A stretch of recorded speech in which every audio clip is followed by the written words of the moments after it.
इस बहन का नाम दिव्या है। 2 साल से इस बहन को दुष्टात्मा ने जकड़ा हुआ था, जिस कारण यह बहन कई बार बेहोश हो जाती थी। जब ये डॉक्टर के पास गई तो डॉक्टर ने इनके बहुत टेस्ट किए, जैसे ECG, EEG, MRI, full body 4D scan. दुष्टात्मा के कारण इनके हाथों और पैरों में कट लग जाते थे। यह बहन पूरी तरह से डिप्रेशन में चली गई थी। फिर इनको खामरा चर्च के बारे में पता चला और इन्होंने लगातार चर्च आना शुरू किया। 17 अक्टूबर 2019 को प्रेरित जी ने इस बहन के लिए भविष्यवाणी की। इन्होंने उस भविष्यवाणी को ग्रहण किया और आगे आकर प्रेरित जी से हाथ रखवाकर प्रार्थना करवाई। उसके बाद यह बहन दुष्टात्मा से पूरी तरह आज़ाद हुई। सबको जय मसीह की। मेरा नाम दिव्या पुरी है। मैं लुधियाना शहर की रहने वाली हूँ। आज मैं आप सबको ये बताने जा रही हूँ कि मुझे कैसे खुदावन यीशु मसीह ने दुष्ट आत्मा और ब्रेस्ट की स्वेयर पेन से कैसे आज़ाद किया। जैसे कि बाइबल में हमें बताती है कि जहाँ कहीं परमेश्वर का आत्मा है वहाँ आज़ादी है। इस वचन ने मेरे जीवन में काम किया और मुझे 2 साल पुरानी दुष्ट आत्मा और स्वेयर ब्रेस्ट पेन से खुदा ने मुझे आज़ाद किया।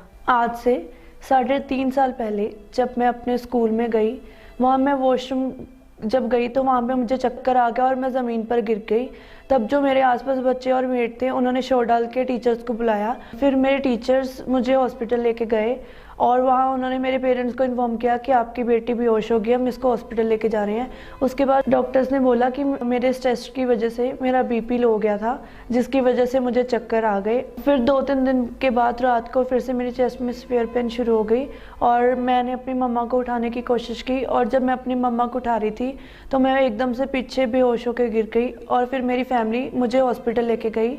वहाँ डॉक्टर ने मेरी हार्ट की ECG की तो उन्होंने मेरे पेरेंट्स को कहा कि ये स्ट्रेस की वजह से इसको ऐसा हो रहा है। फिर उन्होंने मेरे ड्रिप लगाई और ड्रिप के साथ साथ उन्होंने मेरे को पेन रिलीविंग के लिए 4 इंजेक्शन उसी वक्त इंजेक्ट कर दिए। तो उन्होंने मुझे लुधियाने के दूसरे हॉस्पिटल में रेफ़र कर दिया उनके न्यूरो डिपार्टमेंट में मेरी ब्रेन की EEG टेस्ट के लिए। बट फिर जब उन्होंने मेरा टेस्ट किया, उन्होंने भी जब रिपोर्ट्स देखी तो उन्होंने मुझे लुधियाना के दूसरे एक और हॉस्पिटल जो SPS हॉस्पिटल है वहाँ रेफ़र कर दिया।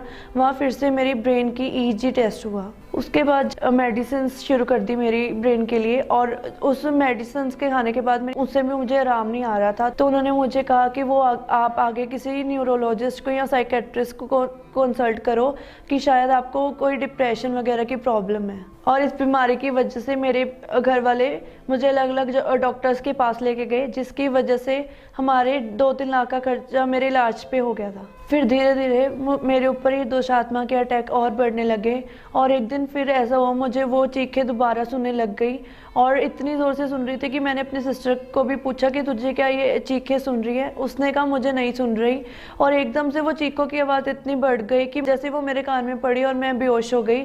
और जब मुझे उसके बाद होश आया तो मैंने क्या देखा कि मेरे दोनों बाजुओं पे वही कट पड़े थे और उनमें से खून आ रहा था और वो कट्स इतने गहरे थे कि उनमें एक फिंगर जा सकती थी। फिर धीरे धीरे मेरी कंडीशन और क्रिटिकल होती गई और मेरी इस कंडीशन को देख के मेरी फैमिली भी परेशान रहने लगी। और एक दिन मैं अपने फ्रेंड के साथ ट्यूशन जा रही थी और जब हम रास्ते में जा रहे थे तो मुझे ऐसे लगा कि किसी ने पीछे से मुझे बुलाया और जब मैंने पीछे टर्न करके देखा तो कोई नहीं था। और मेरी फ्रेंड ने भी मुझे एकदम से कहा कि दिव्या तुझे क्या हुआ, तो एकदम से ऐसे क्यों डर गई। तो मैंने उससे कहा कि मुझे ऐसे लगा किसी ने मुझे पीछे से बुलाया पर कोई है नहीं। पर जब हम चल रहे थे तो रास्ते में मेरे एकदम से लेग में पेन होनी शुरू हो गई और मैंने उसको कहा कि मुझे लग रहा है मेरी लेग में कोई प्रॉब्लम हो रही है। और जब मैंने ट्यूशन जाके चेक किया तो मेरी दोनों लेग्स पे कट लगे हुए थे और उनमें से ब्लीडिंग हो रही थी। फिर ये धीरे धीरे अटैक इतने बढ़ने शुरू हो गए कि मेरे सिर में भी कट लगने शुरू हो गए और उनसे भी ब्लड आता था। और इस अटैक के कुछ दिनों बाद एक दिन मैं अपनी मम्मा के साथ कुछ वर्क कर रही थी और वो वर्क करते करते मुझे ब्लड की वॉमिट आई, जिसको देख के मेरे फैमिली वाले और डर गए और वो मुझे डॉक्टर के पास लेके गए। और डॉक्टर ने कहा कि इसको कोई और प्रॉब्लम है, आप ऐसा करो इसकी एक तो MRI स्कैन कराओ जो ब्रेन की होती है और उन्होंने कहा कि इसकी फुल बॉडी की 4D स्कैन कराओ। इनका MRI स्कैन हुआ और इनका फुल बॉडी 4D स्कैन हुआ। और जब मेरे रिलेटिव्स या मेरे फ्रेंड्स मेरे घर पे आते थे मेरा पता लेने, तो वो यही कहते थे कि यहाँ तो ये पागल हो गई है, यहाँ ये एक्टिंग कर रही है, ये स्टडी से दूर रहने की वजह से ये सब कुछ करती है। धीरे धीरे ये अटैक और ज़्यादा बढ़ने लगे। मेरे ऊपर दुष्ट आत्मा के अटैक इतना बढ़ गए थे कि मुझे रात को ड्रीम्स भी आने लग गए और मुझे ड्रीम्स में एक पर्सन दिखता था जिसके हाथ में नाइफ होता था और मुझे ये दिखता था कि वो मुझे जैसे मारने की कोशिश कर रहा है। फिर इस चीज़ की वजह से मुझे बहुत ज़्यादा डर लगना शुरू हो गया और धीरे धीरे ये दुष्ट आत्मा के अटैक इतने बढ़ने लगे कि इनकी वजह से मेरी स्टडी पे भी काफ़ी इफेक्ट पड़ता था और मैं 2 साल बिल्कुल स्कूल नहीं जा पा रही थी इन अटैक्स की वजह से। इन अटैक्स की वजह से मैं इतनी परेशान हो गई थी कि मुझे कुछ समझ नहीं आता था कि मेरी लाइफ में होगा क्या, मेरा आगे करियर क्या होगा, क्या मैं कभी ठीक होंगी कि नहीं।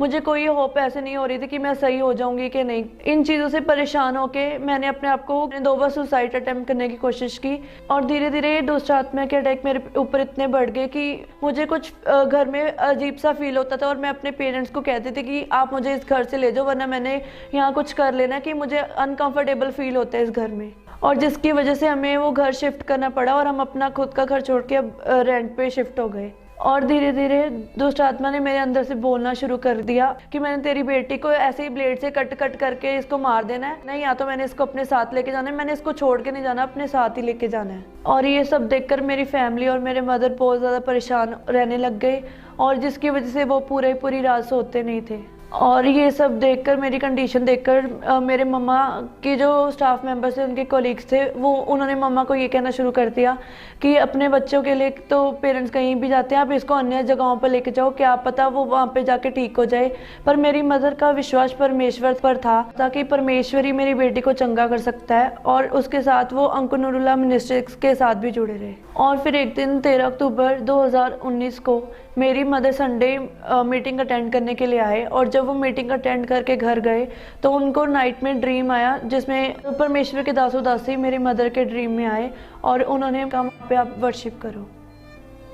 और इस ड्रीम के बाद जब मम्मा सुबह उठे तो उनको, मेरे मदर को पूरा यकीन हो गया था कि मुझे जो डिलीवरेंस है वो परमेश्वर के दास के द्वारा ही मिलेगी। और जब 17 अक्टूबर 2019 को मेरे मदर मुझे खामड़ा चर्च लेके आ रहे थे और उस दिन परमेश्वर के दास ने मेरे लिए प्रोफेसी की और मैंने उस प्रोफेसी को अपनी लाइफ में रिसीव किया।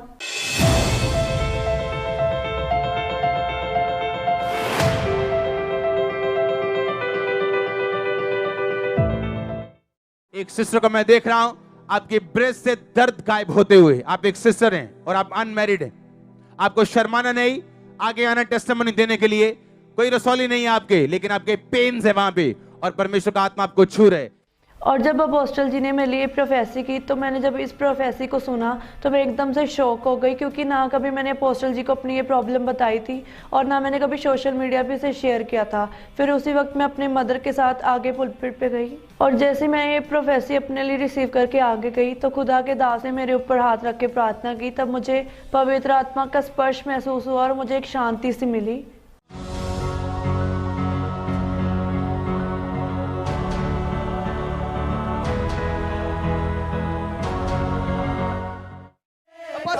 आपने नेक्स्ट प्रोफेसी की कि एक सिस्टर को मैं देख रहा हूँ, आपके ब्रेस्ट में दर्द है, आप अनमैरिड हैं, वो दर्द रसौली की नहीं है। इस बहन को इतनी सीवियर दर्द है कि जब ये एडमिट होते हैं तो 3-3 बार इनके इंजेक्शन लगते हैं उस दर्द की वजह से। महीने में 20-20 दिन बाद ये एडमिट होते हैं उस दर्द की वजह से।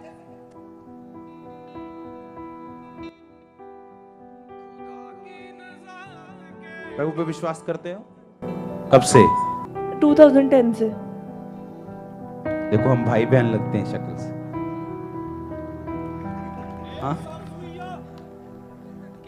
मैं आपको अपना भाई मानती हूँ। देखा, मेरी बात भी प्रोफेटिक है। अब हाथ रखो।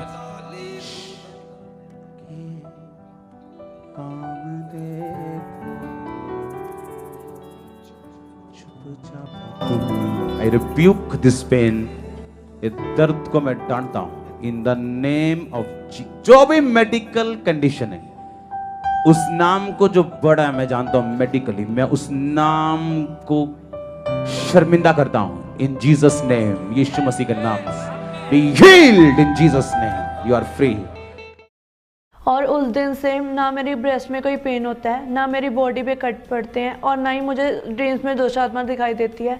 उस दिन से मैं पूरी तरह से दुष्ट आत्मा से और हर तरह की पेन से आज़ाद हूँ। उस डिलीवरेंस के बाद मैं पूरी तरह से ठीक हूँ और मेरी लाइफ और ब्लेस होनी शुरू हो गई और मैंने स्पिरिचुअली भी काफ़ी ग्रो किया और उसके बाद जो मेरी स्टडी छूट गई थी, मैं 2 साल पूरा स्कूल नहीं गई थी। उसके बाद जब मैं 31 दिसंबर 2019 में क्रॉस ओवर नाइट मीटिंग को मैंने जब अटेंड किया, तब जो हनी डिस्ट्रीब्यूट किया गया, जो उसको ग्रहण करने के बाद मैंने डिसीज़न लिया कि मैं अब स्टडी को अपनी कंटिन्यू करूँगी जो मेरी छूट गई थी। और मैंने एग्ज़ाम देने का डिसीज़न लिया और मुझे बोर्ड ने अलाउ कर दिया कि मैं अपने 12th के एग्ज़ाम दे सकती हूँ। और वो एग्ज़ाम देने के बाद अब मैं 66% से मेडिकल स्ट्रीम में पास हो चुकी हूँ खुदा के अनुग्रह के द्वारा। और अब इसके बाद मैं और मेरी फैमिली खुदा में बहुत ग्रो कर रहे हैं और बहुत खुश हैं।